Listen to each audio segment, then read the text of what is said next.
Assalamualaikum warahmatullahi wabarakatuh. Saya Fernanda Maksen Sukma Pamungkas, motivator magang, ingin menjawab video di luar kelas hari kedua. Yang pertama, individual system ialah proses belajar yang berpusat pada anak sebagai subjeknya. Yang kedua, karena pendekatan yang dilakukan harus sesuai dengan keadaan masing-masing anak. Nomor 3, tujuannya agar proses belajar dapat dilakukan secara bertahap atau yang disebut small step system. Nomor keempat, peran guru ialah mendidik anak-anak Bimba IUEO dengan menggunakan metode fun learning. Peran murid ialah melakukan kegiatan bermain dan belajar yang telah ditentukan oleh guru. Nomor 5, perbedaan classical system dan individual system. Perbedaannya adalah kalau classical system itu perbandingannya banyak, materi seragam, kurikulumnya sudah ditentukan, dan guru yang sebagai subjeknya. Kalau individual system itu sendiri, perbandingannya sedikit, materi berbeda-beda, kurikulum menyesuaikan, dan anak yang sebagai subjek belajarnya.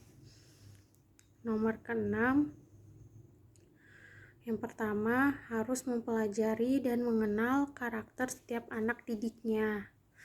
Yang kedua, harus mencari tahu kesukaan setiap anak didiknya, seperti menanyakan kepada orang tuanya, anaknya suka apa, hobinya apa. Yang ketiga, satu langkah ada di depan anak, agar kita dapat melakukan langkah antisipasi.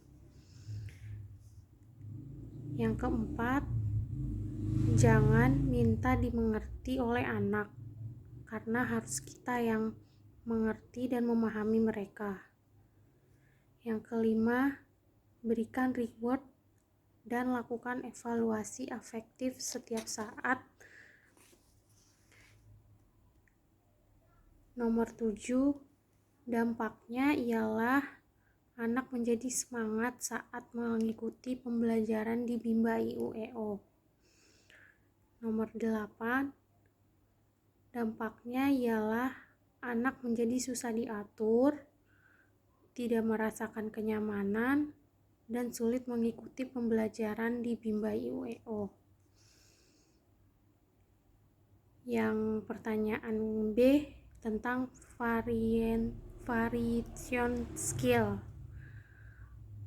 Variation skill ialah kemampuan yang dimiliki setiap motivator dalam memvariasikan antara aspek belajar dengan kegiatan belajar. Nomor kedua, supaya anak-anak tidak bosan dengan pembelajaran yang itu-itu saja. Contohnya, kita harus memvariasikan.